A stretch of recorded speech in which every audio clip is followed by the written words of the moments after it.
Today we're diving into one of the most intriguing geopolitical battles on the African continent.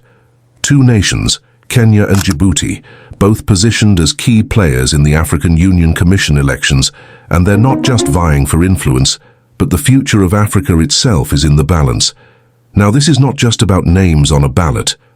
No, my friends, this is about power, trade, military dominance, and the future of Africa's place in the world. Let's break it down. Kenya and Djibouti. What do these two countries offer that could make or break an entire continent's trajectory? It's not as simple as picking a favorite. It's about asking ourselves, what can we not afford to lose from these two nations? Let's start with Kenya. Kenya is the heart of East Africa's economy. And it's not just about the safari tours or tea exports. Kenya offers something that many countries in Africa absolutely cannot afford to lose: the port of Mombasa. Think about it. This port is the lifeline for landlocked countries like Uganda, Rwanda, South Sudan, and even the Democratic Republic of Congo. If you're a country depending on imports and exports to keep your economy afloat, you rely on Mombasa. Mombasa is the key to regional trade, and we're talking about billions of dollars flowing in and out every year. If you're sitting in Uganda or Rwanda, would you risk losing access to that? I don't think so.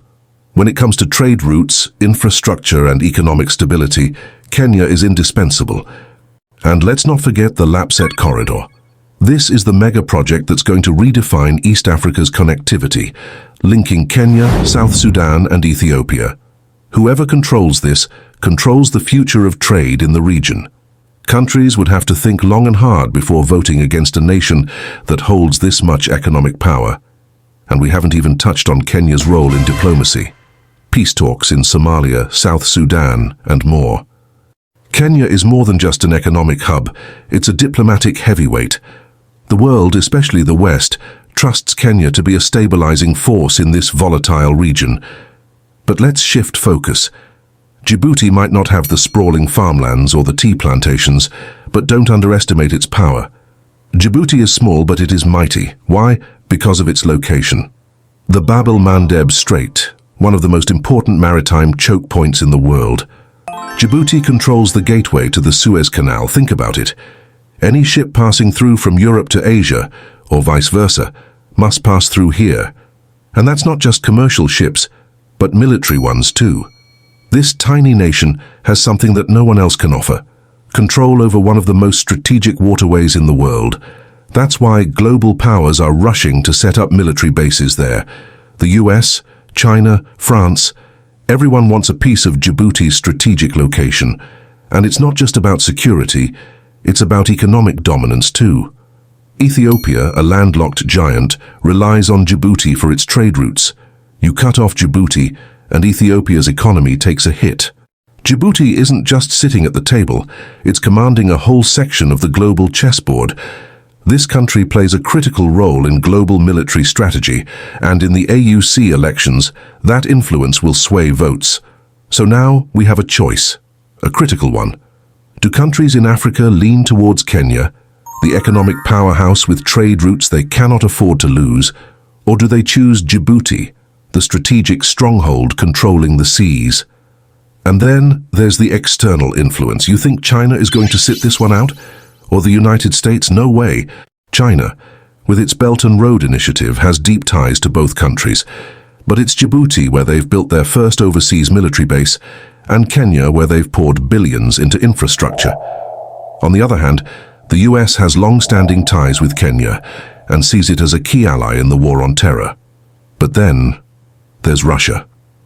Russia's influence in West Africa has been growing. Mali, Burkina Faso, Guinea, they're leaning towards Moscow. And in the AUC election, those countries might just cast their votes for someone who will push back against Western influence. This is not just an African Union Commission election. This is a battleground of global powers. China, the US, Russia, all of them have a stake in who takes the helm.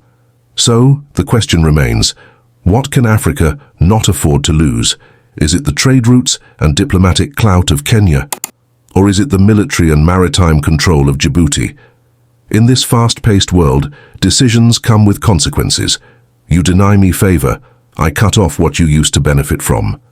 This election isn't just about African unity, it's about survival, dominance, and the future of global alliances. The voter has one choice. Do they lose Kenya or do they lose Djibouti? Which one can you really afford to let go? This is the chessboard. The pieces are in place. Now let's see who makes the next move. Now let's dive deeper into what makes a country truly strong. You see, strength isn't just about military might or diplomatic alliances. It's about how much leverage you hold over others. And in Africa, two types of power dominate the landscape, economic and strategic. Think about this. An economy that doesn't just depend on its resources, but also its ideas. That's why so many countries depend on Kenya, not just for its ports or goods, but because it's a leader in innovation and economic stability in the region. Now, Djibouti might not have Kenya's diversified economy, but what it lacks economically, it makes up for strategically. Djibouti is like a gatekeeper that controls the el-Mandeb Strait, one of the most important maritime choke points in the world. With major powers like the US, China, and France all setting up military bases there, Djibouti is not just a country. It's a strategic stronghold, and that location makes Djibouti a vital player in international trade and military logistics. If anything disrupts Djibouti, it doesn't just affect Africa. It impacts global shipping routes, security, and military operations. While Kenya flexes its economic muscle, Djibouti flexes its strategic location. These are two types of strength, and they both matter. One feeds the region's economy, while the other secures its trade routes and ensures global players keep coming back. The question remains, which strength do you value more, economic resilience or strategic control? And with that, ladies and gentlemen, we come to the end of this deep dive into the strengths of Kenya and Djibouti. Two nations with so much to offer, yet in such different ways. It's been an insightful journey unpacking the geopolitical and economic dynamics that could shape the AUC election. On behalf of the director Peter Tosh Williams and the entire LifeLens TV team, my name is David Morrison. We thank you for joining us today. We hope this conversation has not only informed but sparked a deeper understanding of the critical roles our African nations play on the global stage. And may that please you to consider subscribing to LifeLens TV for more content like this. Don't forget to give this video a thumbs up and hit that notification bell. Share it also to your friends, family, and your crew. As always, we strive to bring you thoughtful content, and we look forward to seeing you in our next discussion. Until then, may peace and blessings be upon you. As-salamu alaykum wa rahmatullahi wa barakatuh. Peace out, Africa.